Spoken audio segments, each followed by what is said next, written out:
Gaza और Lebanon में cease fire के बाद जब दुनिया शांति की उम्मीद जता रही थी, तभी एक चौंकाने वाली घटना घटी। इजराइल के फाइटर जेट्स ने आकाश से बम बरसाना बंद किया, लेकिन दूसरी तरफ रूस और ईरान की वायुसेना ने सीरिया के अलेप्पो शहर में बमबारी शुरू कर दी। अब सवाल ये उठता है कि क्या यह गाजा की शांति का असर है या फिर यह एक नया और खतरनाक खेल शुरू हो चुका है। क्या इस खेल में सीरिया केवल एक मोहरे की तरह इस्तेमाल हो रहा है या फिर यह युद्ध का एक अगला बड़ा मैदान बन सकता है? आइए जानते हैं हमारी आज की इस वीडियो में। दोस्तों, करीब 1 महीने से गाजा और लेबनान में युद्ध का दौर चल रहा था। इजराइल और हमास के बीच का संघर्ष दिनों दिन खतरनाक रूप लेता जा रहा था। हर दिन बमबारी, हर दिन एक नया खून खराबा और न जाने कितने लोग अपनी जान गंवा चुके थे। फिर अचानक दुनिया भर के देशों ने दबाव बनाना शुरू किया। संयुक्त राष्ट्र अमेरिका और कई अन्य अंतर्राष्ट्रीय शक्तियां गाजा में शांति की अपील करने लगी। इसके बाद सीज फायर की घोषणा की गई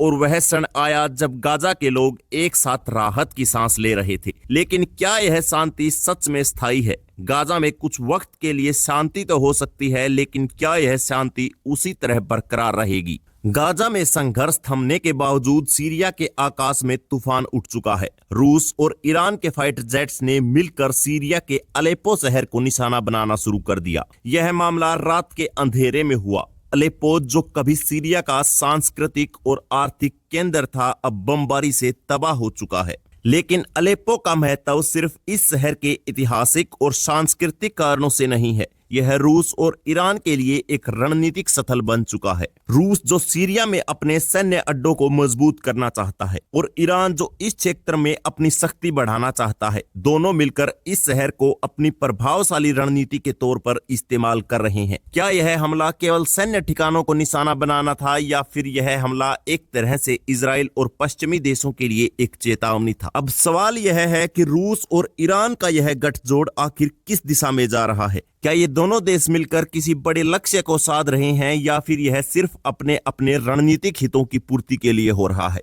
रूस के पास सीरिया में एक मजबूत सैन्य उपस्थिति है। इसके अलावा ईरान ने भी सीरिया में अपने लड़ाकू समूहों को तैनात किया हुआ है, जो कई बार इजराइल और अमेरिकी ठिकानों पर हमले कर चुके हैं। इन दोनों देशों का इस तरह एक साथ आना पश्चिमी देशों और इजराइल के लिए गंभीर चिंता का कारण बन सकता है। क्या यह गठजोड़ रूस और ईरान को मिडिल ईस्ट में अपनी सत्ता बढ़ाने में मदद करेगा या फिर इससे इस क्षेत्र में और अधिक तनाव पैदा होगा? जब हम मिडिल ईस्ट की राजनीति पर नजर डालते हैं तो यह साफ होता है कि हर कदम किसी बड़े खेल का हिस्सा है।